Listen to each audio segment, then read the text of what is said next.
Sebenarnya saya tidak mau ngomong soal ini, tapi mau tidak mau saya harus bicara, gitu ya. Dibilang dari majelis Rasulullah belum ada yang bicara, jadi saya bicara. Jadi anak-anakku sekalian, ada seorang ulama besar yang hidup lebih kurang sekitar 1000 tahun yang lalu. Jangan lupa like dan subscribe channel Majelis Reaction.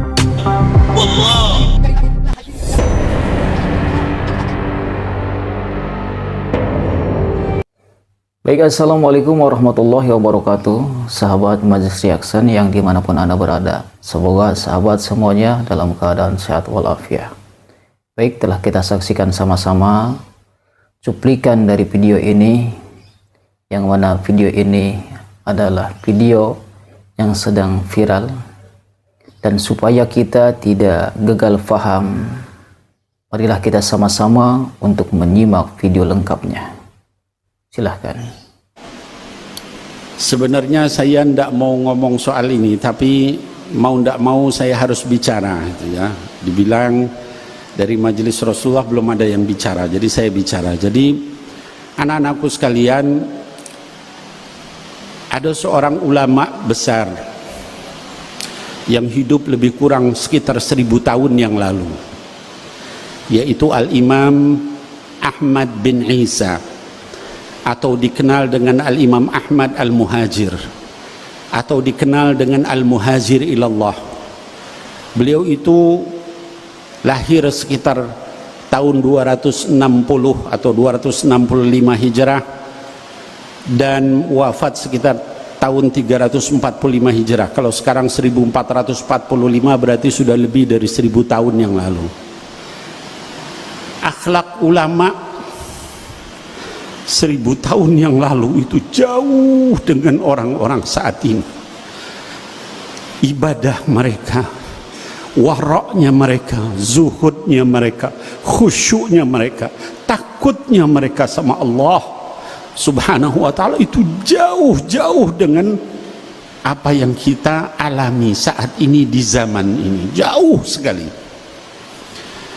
Al-Imam Ahmad bin Isa itu adalah keturunan keempat dari Al-Imam Ja'far As-Sadiq rahimahullah ta'ala anhu, ya. Jadi Ahmad Al-Muhajir bin Isa Ar-Rumi bin Muhammad Al-Bagir bin Ja'far As-Sadiq. Dan Imam Ahmad Al-Muhajir atau Ahmad bin Isa ini adalah keturunan ke-8 dari Al-Imam Ali bin Abi Talib karramallahu wajhah wa Sayyidatuna Fatimah Az-Zahra binti Rasulillah sallallahu alaihi wasallam. Kalau ditarik sampai kepada Nabi Muhammad sallallahu alaihi wasallam, beliau adalah keturunan ke-9, masih dekat dengan Rasulullah sallallahu alaihi wasallam. Beliau hidup 1000 tahun yang lalu. Beliau asalnya tinggal di Basrah dengan segala macam kenikmatan, kekayaan. Lalu beliau meninggalkan itu semua untuk dakwah di jalan Allah, melalui jalan ribuan kilometer dari Basrah di Irak sampai ke Makkah, ke Madinah dulu, tinggal setahun di Madinah dekat dengan buyut beliau yaitu Nabi Muhammad sallallahu alaihi wasallam. Lalu kemudian beliau ke Mekah, setelah itu untuk haji, lalu melanjutkan perjalanan ribuan kilometer ke Yaman, Dau'an, daerah yang kering jauh dengan Basrah, yang penuh dengan sungai, penuh dengan pohon-pohon, dengan tumbuhan, dengan segala macam. Meninggalkan harta begitu banyak, kebesaran, kekuasaan dan sebagainya yang beliau miliki, hanya untuk dakwah di jalan Allah di negeri yang penuh dengan tandus kering, di Hadramut, di Yaman bagian selatan. Al-Imam Ahmad rahimahullahu ta'ala punya anak namanya Sayyidina Ubaidillah bin Ahmad bin Isa. Sayyidina Ubaidillah punya anak namanya Alwi bin Ubaidillah bin Ahmad bin Isa.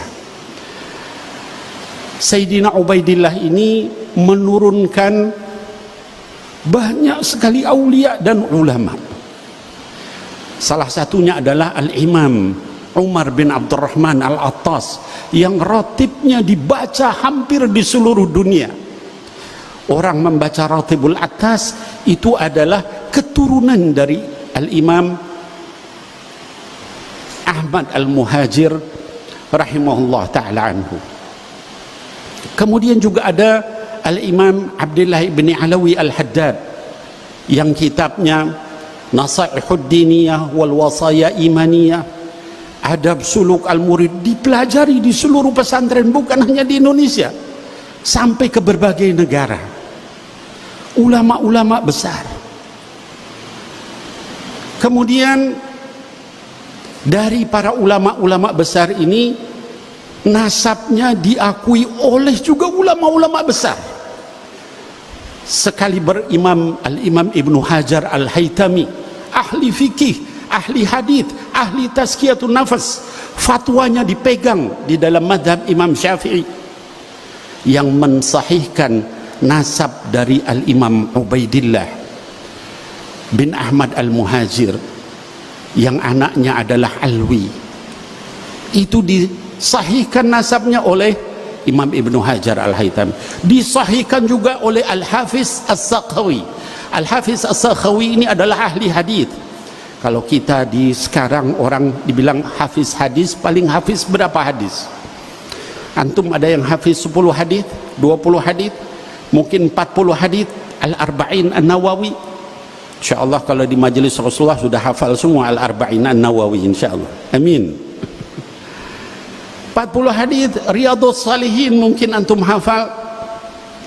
Al-Hafiz As-Sakhawi ini hafal lebih dari 100.000 hadis berikut sanad dan matannya di luar kepala. Kalau kita nyebut hadis itu, misalnya Sayyidina Umar ibn al-Khattab, an Umar ibn al-Khattab radhiyallahu an Rasulillah sallallahu alaihi wasallam qala innamal a'mal binniyat. Kita begitu kalau nyebut hadis. Atau an Ibni Abbasin radhiyallahu anhuma an Rasulillah sallallahu alaihi wasallam, ya, Nabi Muhammad sallallahu alaihi wasallam bersabda dari Ibnu Abbas menyatakan ihfadillah yahfadka, ihfadillah tajid tujahak, dan seterusnya. Itu cara kita ngapal hadis. Kalau ulama-ulama yang disebut hafidz hadis itu membacanya an fulan an fulan an fulan an fulan an fulan an fulan an Rasulillah sallallahu alaihi wasallam. Lebih dari 100.000 hadis berikut sanad dan matannya. Sekali itu mensahihkan nasab Ba'alawi. Masih banyak lagi. Kalau dibilang ulama Nusantara siapa? Ada Syekh Ahmad Zaini Dahlan, mufti besar Makkah Al-Mukarramah, disebut sebagai Al-Imam Al-Haramain, gurunya ulama-ulama Nusantara. Syekhuna Khalil Al-Bangkalani, Syekh Khalil Bangkalan itu muridnya dari Syekh Ahmad Zaini Dahlan. Syekh Nawawi Al-Bantani dari Banten, muridnya Syekh Ahmad Zaini Dahlan. Syekh Mahfud At-Termasi dari Termas, ya, gurunya Hadratus Syekh Hashim Asy'ari, muridnya dari Syekh Ahmad Zaini Dahlan, ya. Syekh Yasin Al-Fadani, ya, itu juga muridnya dari Syekh Ahmad Zaini Dahlan. Itu mensahihkan nasab Ba'alawi. Bahkan gurunya Syekh Ahmad Zaini Dahlan adalah Al-Habib Muhammad bin Hussein Al-Habsyi, mufti Mekah pada saat itu, ulama besar. Kalau kemudian ada yang menafikan nasab itu berarti menganggap semua yang tadi saya sebutkan itu nggak ada artinya. Ulama-ulama itu semuanya tidak benar, semuanya salah, semuanya bahkan menipu. La haula wala quwata illa billahil aliyil azim. Bahkan kuburan para aulia yang ada di sini, yang ada di Tarim, yang ada di Malaysia, itu semua adalah pendusta semua. La haula wala quwata illa billahil aliyil azim. Jadi anak-anakku sekalian, fitnah akhir zaman, ya, ini bukan masalah kecil, ya. Apalagi yang nyebut begitu, ya, itu belajar nasab juga entah di mana gitu. Di negeri antah berantah tiba-tiba jadi pakar nasab kemudian menyatakan itu enggak sahih, bohong. Membohongkan nasab seseorang itu sama dengan mensahihkan orang yang bukan nasabnya. Berarti Sayyidina Ubaidillah itu kemana nasabnya? Kalau dia anak zina, itu keturunannya aulia zina semua. Haula wala quwata illa billahil aliyil azim. Ini bukan masalah sederhana, masalah besar sekali. Keberkahan ilmu, keberkahan kitabnya, keberkahan doa-doanya hilang semua. Saya tidak menyalahkan, silahkan orang mau percaya nggak percaya nggak apa-apa, tapi jangan kemudian terus dikatakan ini pembohong semua. Anda ini siapa dibanding ulama-ulama itu? Ya, nggak apa-apa mau nggak sepakat, ya silahkan mau meneliti, silahkan, nggak ada masalah. Ya, Obib karena akhlaknya nggak sesuai. Kalau akhlaknya nggak sesuai, celak saja akhlaknya. Ya. Oh ini ada Habib ini nggak bener galil adab, nasihati, nggak mau tegur, nggak mau marahi, kalau perlu penjarain, tapi jangan dinafikan nasabnya. La haula wala quwata illa billah. Lagian cuman berdasarkan satu kitab, ya, kitab gacoannya ini, yang nggak ada di situ, dinafikan. Saya ini punya anak 5, belum saya tulis di Robito Halawiyah apa namanya nasabnya itu, belum saya tulis. Tiba-tiba ada orang bilang, Bib itu bukan anak Habib itu. Gimana kira-kira? Hanya karena saya nggak nulis, dan saya nggak nulis bukan karena nggak mau nulis. Saya berharap anak-anak saya bercermin dengan akhlak Sayyidina Muhammad dulu Sallallahu Alaihi Wasallam daripada dia bawa buku-buku nasab. Nanti kalau udah akhlaknya bagus, ini kira-kira pantas, baru dia kemudian dengan berat hati membawa nasab itu. Kenapa? Karena takut ini nanti nama Nabi Muhammad yang kebawa Sallallahu Alaihi Wasallam. Gimana kalau kita nggak benar, kalau kita ngaco, kalau kita salah, kalau kita maksiat, kalau kita mungkarat. Jadi nggak apa-apa kalau misalnya dikatakan nih banyak Habib yang galil adab, atau yang nggak benar, atau yang nggak apa-apa. Memang jangankan keturunan Rasulullah Sallallahu Alaihi Wasallam, pamannya sendiri masuk neraka, Abu Lahab. Tabbat yada abi lahabi wa tab. Allah yang bilang kalau nggak benar masuk neraka, ya. Nah apalagi keturunannya, pamannya sendiri, kalau nggak benar masuk neraka, ya. Jadi jangan, ya Allah, ngeri gitu ya. Dunia saat ini nih, la haula wala quwata illa billah, ya.